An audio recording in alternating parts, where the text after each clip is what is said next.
Hi guys, welcome back to Delaware Acre. I wanted to make some sourdough today, but first I wanted to show you what my starter looks like when I pull it out of the fridge and it's been in there for about a week or so. It has, if you can see this liquid on the top, it's called the hooch, and it is actually the byproduct of the yeasts fermenting in the starter. It doesn't necessarily mean that your starter is going bad or it's no longer good. It just means that your starter needs to be fed. So today I'm going to feed it here, but I'm going to put it into a fresh jar, and you can either pour that hooch off or you can just mix it back in. Most of the time I just mix it back in. Some people pour it off. Either way is fine. But your sourdough jar can get a little crusty after a little while, so usually about once a month or so I'll put it into a fresh jar and start from there. Once I get my starter into a fresh clean jar with no crusty rim, I will go ahead and feed it. And there's several different schools of thought and theory on how you should feed your starter and how much. And if you want to bulk up your starter, you can feed it a lot more flour and water and get a lot of starter. I usually just do equal parts of starter. So if I have a half a cup of starter, I will put half a cup of flour and half a cup of water, maybe a little less water. I use less water in my starter to try to keep it thicker. I maintain a thicker sourdough starter because it works well in my recipes just through trial and error and working with sourdough over the past couple years. I just prefer to keep a thicker starter. It also is much less maintenance. I keep it thicker and in the refrigerator between bakings, and it doesn't develop that hooch until about a week to 10 days. And it just is less maintenance, and it's easier for someone like me who doesn't bake every single day. So I keep it in the starter to kind of slow that fermenting process, so that it lasts a little bit longer between feedings, and it's not something I have to remember to do as often as if I were to keep it on the counter and keep a more thin starter. So I just set the lid on the top, let that come up to temperature and get active and bubbly, and I'll soak this this jar because it's going to take a while to get that crust off. It's been a few hours. Look how bubbly she is. Look at that. That is one happy, bubbly starter.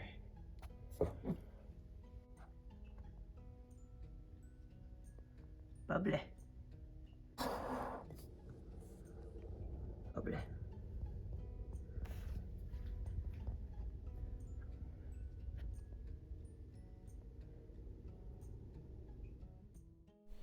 And once I'm done swooning over how perfectly bubbly and active my starter is, I will measure out the ingredients to make bread. It is 3 cups of flour and half a cup of starter, a pinch of salt, and some water. I use filtered water for my Berkey. The amount of water varies. I guess it depends on the humidity and how wet your starter is and how heavy your flour measurements are. You can see when I start to pour the starter, it's much thinner than it was when we fed it earlier. When we fed it earlier, it was cold out of the fridge, so that's why it was so thick, and it's perfectly normal for it to get this thin after sitting on the counter and becoming room temperature. Adding some water in, and it turns out that I added a little too much water to that green bowl. You'll see how that dough, how it turns out, how it progresses and turns out. Here I don't like to use my hands to stir. A lot of people will get their hands in there and stir. I like to use the spatula, and I purposefully don't speed up my mixing here because I want you to see the difference between the two dough balls here. And you can see I just added some more water to this, and I immediately regretted it. This dough is way too wet, and you can see how shaggy and wet it just stays throughout this process. So I will mix both of these up and see if you can see the difference between the two.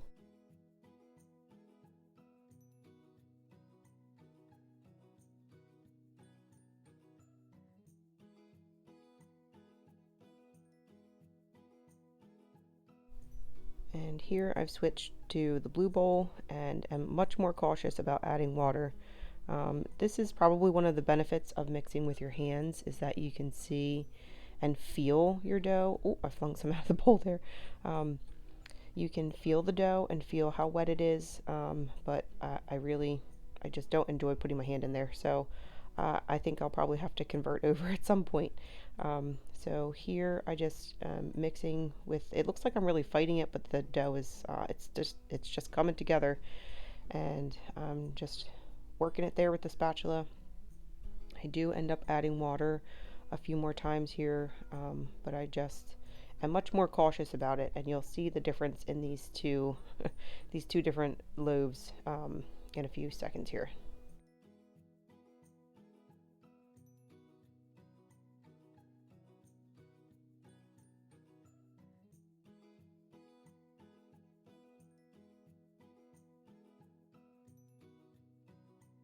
At this point, the dough has all come together. I'm done mixing and trying to clean up my starter jar there. This is why your jars get crusty. And I put the lid back on and pop that back in the fridge. I'll cover these with a towel and leave them on the counter overnight until tomorrow. If I remember to do stretch and folds, I will. I'll be back in the morning.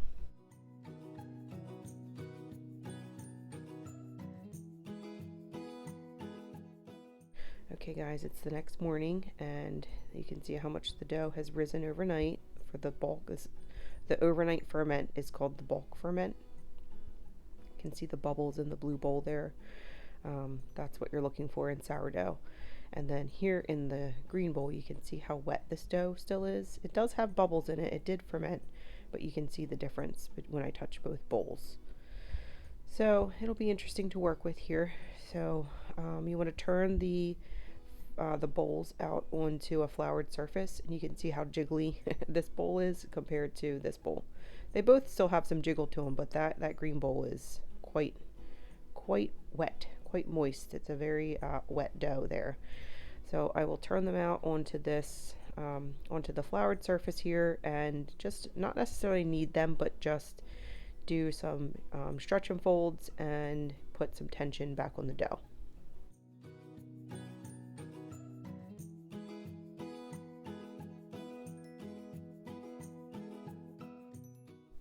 And this is why wet dough is a little more a little less than ideal, because it's just difficult to work with. You can see when it hits the counter there, it doesn't keep any shape.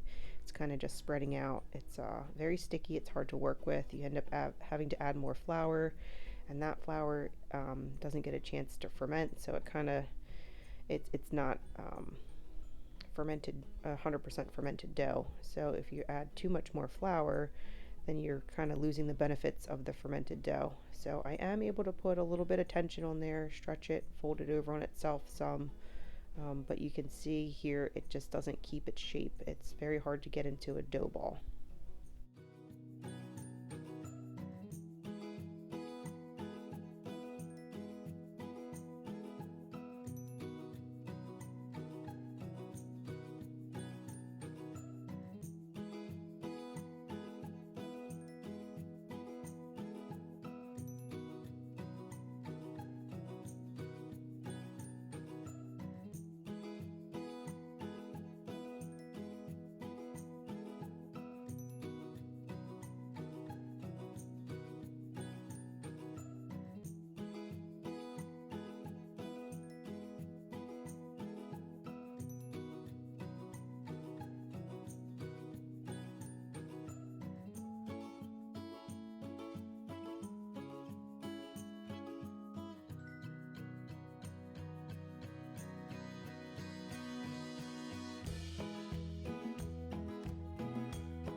Here I've switched over to the blue bowl, the little bit drier dough, and I mean, don't get me wrong, it still has some moisture to it. It's still wet dough, but it's not as wet as the green bowl was. So here I'm able to stretch and fold and shape it and get some tension on it much quicker than I was able to on the previous dough ball from the green bowl. And you can just see how it keeps its shape a little bit better. It's a little bit firmer. If you look up at the other dough ball that's resting there, it's kind of flattened out a little bit. It has, it's not very smooth. It still has a lot of jagged top to it. So this drier dough ball I'm going to put in my proofing basket here. I put a little bit of flour just to coat it, so hopefully it doesn't stick. And in these baskets, you put your dough upside down. So you put the messy side, the seam side that you kind of pinch together to keep the tension on the top side. You put that ugly side up, so that hopefully that when the dough rises, it has the design from the basket in the top of the bread, which is how you'll bake it, right side up. Put a little bit of oil in this blue bowl because I'm really worried that this other what was in the green bowl, see how it just doesn't have its shape there at all, has no tension on it. Just worried it's going to stick to this bowl. Putting them in this basket in the bowl so that they can proof for sometimes it's up to a couple of hours with sourdough. I guess if you're pulling it out of the fridge, it's a different story, but I end up leaving this on the counter for a few hours because I had a school activity to go to. And here's just an example of a side-by-side. The one in the basket is behaving nicely, and the the blue bowl, which was the green bowl, is now the problem child. Okay, I'm back from the school event. It's been a few hours. Back in the kitchen here and putting some cornmeal down on my parchment paper so that when I turn the dough out, there's cornmeal on the bottom. This is the dough behaving badly bowl, and see how it's still wet and sticky, but this basket, the basket version, is behaving perfectly. So when I turn it over, it comes right out and it looks like a TV a TV sourdough. That's what you want it to look like. That's ideal. And back to dough behaving badly. You can see how it is not the same as the other bowl or the basket. So at this point, I'm just gonna, it still tastes good when you bake it, and it's, it doesn't look exactly pretty and it's all spread out, but I'm gonna go ahead and bake it up and show you the difference. So here is behaving well. It has a lot of tension on it there, and not so much. There is the major difference. Flat and nice and domed shape.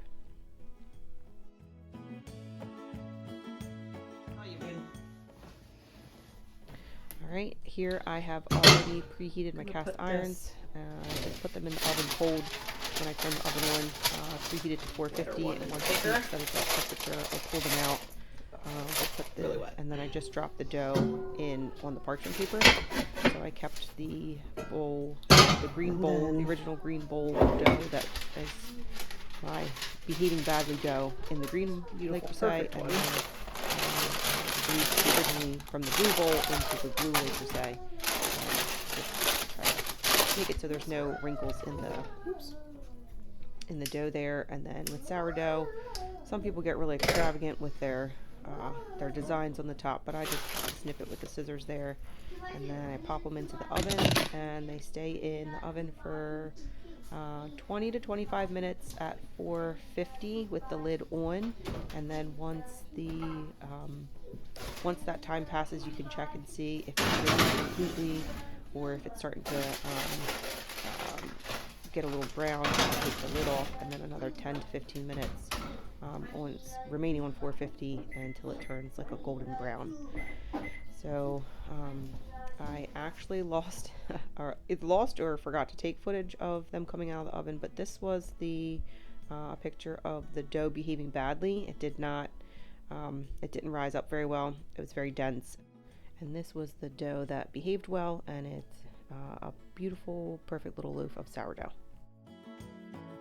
Well guys, thanks for hanging out for another sourdough video, and hope to catch you on the next one. Bye!